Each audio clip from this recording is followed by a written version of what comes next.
ஆற்றல் மிக்க செயலர் என்னுடைய அருமை நண்பர் டாக்டர் பொன் கௌதம சிகாமணி அவர்கள் முன்னிலையில் இன்றைக்கு திராவிட மாடல் நாயகர் இந்தியாவிலே தலை சிறந்த ஆட்சியை நடத்தி கொண்டிருக்கிற ஒப்பாரும் மிக்காரும் இல்லாத முதலமைச்சர் பெண்களுக்காக இன்றைக்கு மகளிர் உரிமை தொகை ரூபாய் 5000 வழங்கிய வள்ளல்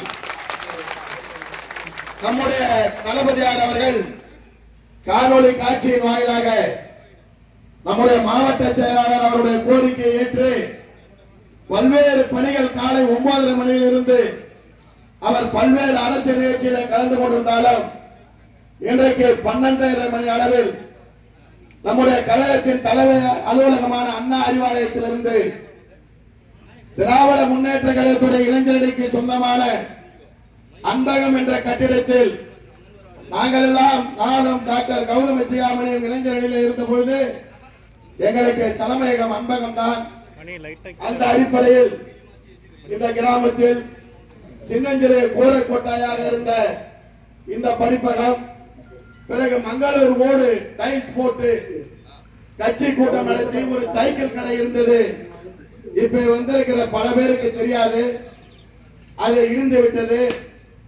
அந்த கட்டிடத்தை இந்த கிராமத்தில் பிறந்திருக்கிற என்னை ஒரு சட்டமன்ற உறுப்பினராக கட்சியும் நீங்களும் தேர்ந்தெடுத்த காரணத்தினால் இந்த கிராம கிளை அலுவலகத்திற்கும் ஒன்றிய கழகத்திற்கும் ஒரு அலுவலகம் தேவை என்ற நோக்கோடு இதை மிக சிறப்பாக ஏற்பாடு செய்திருக்கிறோம்.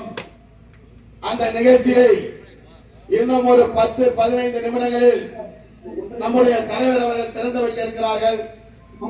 வருகை தந்திருக்கிற நிர்வாகிகள் அனைவரும் ஒத்துழைப்பு தந்து நிகழ்ச்சி சிறப்பிக்க உதவுமாறு உங்களை பணிவன்போடு கேட்டுக் கொள்கிறேன். நன்றி, வணக்கம். திராவிட முன்னேற்ற கழகத்துடைய விக்கிரவாண்டி தொகுதியில்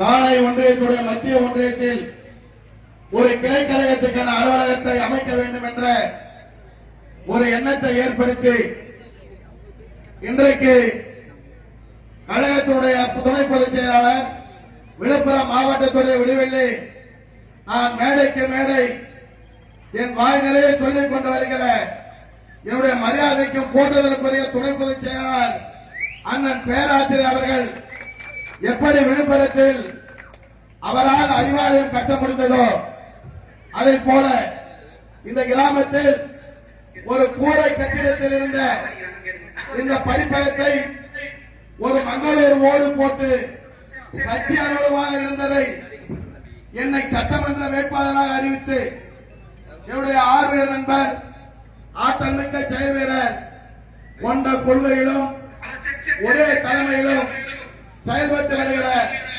பொன் கௌதம சிகாமணி அவருடைய அனுமதியை பெற்று தலைவரிடத்திலே நீங்கள் கடிதம் கேட்க வேண்டும் என்ற போது நான் எதை கேட்டாலும் மறுக்காத மாவட்ட செயலாளர் உடனடியாக எனக்கு அந்த கடிதத்தை வழங்கினார்.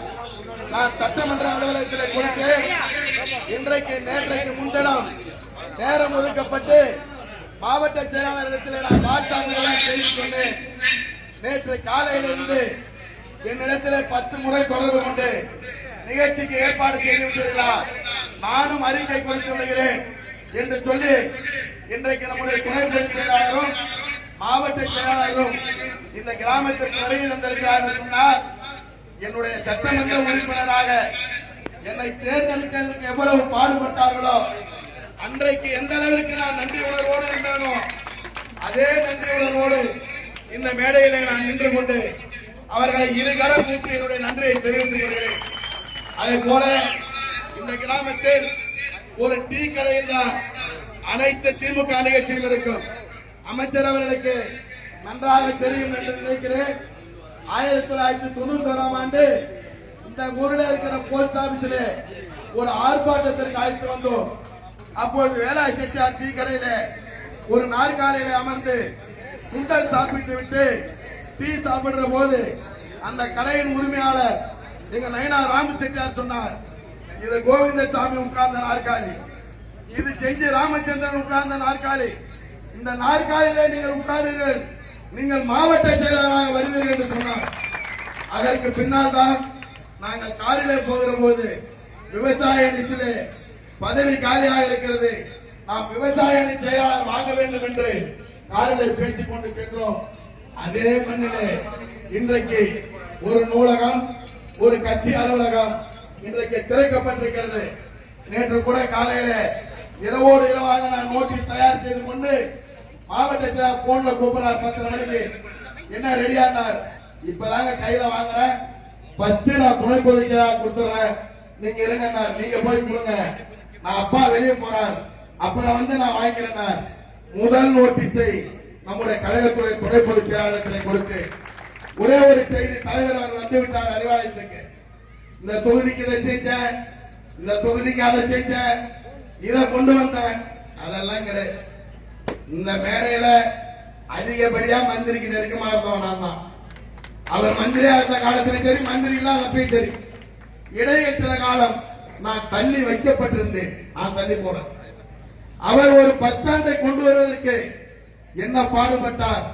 ஒரு கிளர்க்கு கிட்ட பேசுவார், தாசில்தார் பேசுவார், இன்னும் சொல்ல போனா மூக்குப்போடு நடராஜன் தாசில்தார், ஆர்டிஓ பேசுவார். செல்வாக்கு பெற்ற அமைச்சர் 3 இலாக்காவில் வைத்திருந்தார். ஆனால் ஒரு ஆர்டிஓ பேசுவார், கலெக்டர் பேசுவார். பஸ் ஸ்டாண்ட் வந்தது, கலெக்டர் ஆபீஸ் வந்தது, கோர்ட் வந்தது. அந்த பாடத்தை தான் நான் கற்றுக்கொண்டேன். எல்லா மேடையிலும் சொல்லுவேன், கட்சிக்காரர்களுக்கு தெரியும், எனக்கு முன்ன ஒரு பேச்சு பின்ன ஒரு பேச்சு பேச தெரியாது. தப்புனா நேரா கேட்டு அப்பயே மறந்துடுவேன். நான் ஒவ்வொரு ஊர்லயும் சொல்லுவேன், நான் வேட்பாளராகி சினிமா நடிகர் மாதிரி இருந்த என்னுடைய மாவட்ட செயலாளரை வெயிலையும் காத்திலையும் மழையில கூட்டு போய் எந்தெந்த ஊர்ல நிக்க வச்சு சிவாவுக்கு நீங்க ஓட்டு போட்டால் எல்லாத்தையும் செய்வான் அவர் என்று சொன்னார்களோ, அந்த வாக்குக்கு கட்டுப்பட்டு எந்தெந்த தேர்தல் வாக்குறுதிகளை அளித்தோமோ 100% இன்றைக்கு விக்கிரவாண்டி கோயிலை நிறைவேற்றிருக்கிறோம். சொல்லாததுதான் சிட்கோ. நம்முடைய கல்பன் ராஜா சொன்னார், காலை மண்டலத்துக்கு கல்லூரி வேண்டும் என்று. இன்றைக்கு கல்லூரி அவருடைய முயற்சி தான். எனக்கு கூட அந்த யோசனை இல்லை. திறந்து வச்சுட்டு அவர் பேசுறப்ப சொன்னார், கலைஞர் நூற்றாண்டு, கலைஞருடைய பெயர் வைக்க வேண்டும் என்று சொன்னார். தலைவர் வந்துட்டார். திராவிட மாடல் நாயகர் தலைமை மு.க. ஸ்டாலின், திராவிட மாடல் நாயகர் தலைமை மு.க. ஸ்டாலின், பெண்களுக்கு அள்ளி தந்த வள்ளல் மு.க. ஸ்டாலின், வருங்கால என்றைக்கு முதலமைச்சர் மு.க. ஸ்டாலின்.